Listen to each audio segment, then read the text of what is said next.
Howdy y'all, it's Chris with Show Up Fitness, your favorite trainer with a belt buckle. Today we're going to be talking about the best diet. Make sure to follow us on Instagram at Show Up Fitness and also Show Up Fitness Internship. For any questions or comments, we'll get back to you really quick. So what is the most popular diet out there? Today we have keto, we have paleo, Atkins is coming back around. A client just emailed me last night and said, what are your thoughts on the primal blueprint diet? Primal print, some shit like that. And to be honest, I didn't know much about it, but all diets are the same.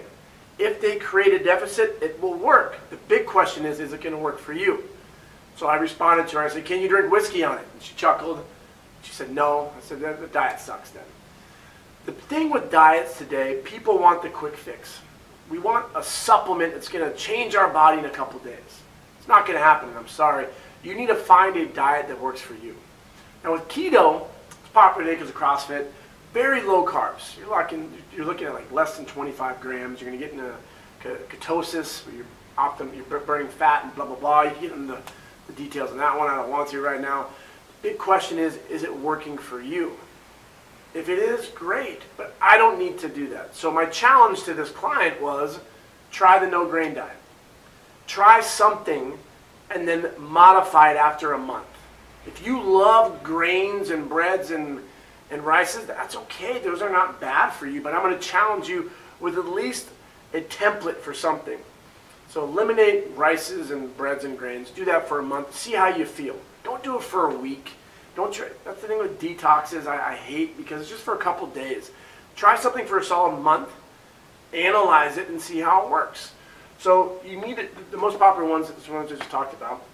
You need to do a food log to analyze what you're eating. And a food log, we got right here, we had a client fill this out, and this gives me so much information. Day 1, she wrote bad. Let's talk about that. Day 2, nothing. Day 3, great. Day 4, great. Day 5, great. She's working out all of her water. So when I sit down and review this with my client, I'm going to get into their mindset. Why do you think that's bad? Well, because I had a piece of cheesecake. Why is cheesecake bad? Because it makes you fat. No, it doesn't. Eating cheesecake past how many calories you need consistently for months and years makes you fat. There's not one meal that's going to make you fat. I know people get all offended by the word fat today, but that's what it is. Excess adiposity. This right here is fat. This is 5 pounds of fat, and if you have too much of it, you are technically fat. So let's leave our emotions at the door and not get offended. I know we're a snowflake nation today. But if you feel like you have too much of that, you need to, A, find a workout plan that's intense enough to develop muscle, which is lifting weights, in our opinion, 4 times a week. And 2, find a diet that works for you. And I know we don't like that word diet today, but if you look at the definition, diet technically is a lifestyle of what you're consuming. So do a food log, calculate that for a week. I don't like counting calories. Well, tough. Do it. You have to. Best analogy is driving a car. Do you need to monitor your speed? Well, it depends. Are you getting a bunch of tickets? Well, you got 4 tickets last week? You should probably look at how fast you're driving. I don't want to. It's not fun. It's not fair. Well, tough. You're getting tickets. You can't just be oblivious. If you are gaining weight, you need to count your calories. Do it for a month. Can you give me 8% of your time? In the next month, 1 out of 12, that's roughly 8%. So if there's 12 months in the year, and if you track for 1 month, that's not that long. It's all in the mindset. So do a food log to see how many calories that you're getting. Then what I can do is, if we need to take a step further, because we can usually address all the big things on the food log right away, the next step would be getting into your total daily energy expenditure, which is your BMR, basal metabolic rate. And that's going to be like your liver, your kidneys, all that fun stuff. That's going to be how many calories you need to maintain yourself. And there's simple equations like your weight times 10 for males, your weight times 9 for females. There's the Mueller equation, there's the Harris-Benedict. Find one that works for you, your activity factor, NEAT, non-exercise activity, thermogenesis. Then we have the thermal effect of food, which is eating more protein, you're going to burn more calories, same with fiber. We have equations out there, and we have another YouTube video that you can watch on how to calculate your total daily energy expenditure. So the last thing I want to touch on real quickly is my favorite diet. And hands down, my favorite is IIFFY. If you haven't heard that, it's hands down the best if it fits for you.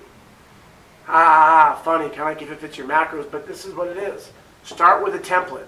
I'm going to suggest eliminate grains because we depend on grains for every meal. Breakfast, we're having cereal and bread. Lunch, we're having bread. Dinner, we're having bread. Nothing wrong with bread, but it's very calorically dense. So if we take that out for now and you notice that you start losing weight, and mentally the first week it's going to be hard. I always tell people you're going to want to kick a cat, you're going to want to yell at kids because your energy is just going to be a little lower and you're used to getting all those carbs. Nothing wrong with carbs. Get that out of your mind. What we need to address are things that we can eliminate in your lifestyle that can make you live your life and be happy. And for me, I like alcohol, so I'm going to drink alcohol. I would never eliminate that. Breads, I don't really like them. I don't when I'm out and there's bread out there. It's like, Sweets doesn't really do it for me. And if you have to have sweets, you can have sweets. You don't need to eliminate them. Any diet where you eliminate things completely for your life, you're probably going to be screwed. Well, Chris, you just told us to eliminate grains. It's a template to find how dependent are you on those specific foods. It's a habit. So you take it out for a little bit. You start having more fruits and vegetables. You're going to see that your energy probably by the end of the month is going to be better. But then you'll be able to pepper it back in. Maybe on the weekends you have breads. So it's about creating a plan that fits for you. There's no magical diet. Sorry. I know you were looking for a little click here, a little clickbait, and like, oh my God, I'm going to find the best diet for me. Oh man, it's going to take work. Yes. I'll leave you with this analogy. You have a pot, you have some seeds. How do you get a plant to grow out of that pot?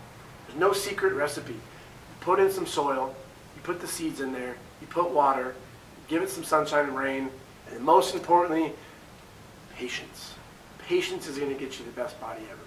So make sure to follow us on Show Up Fitness, Instagram, the best diet if it fits for you.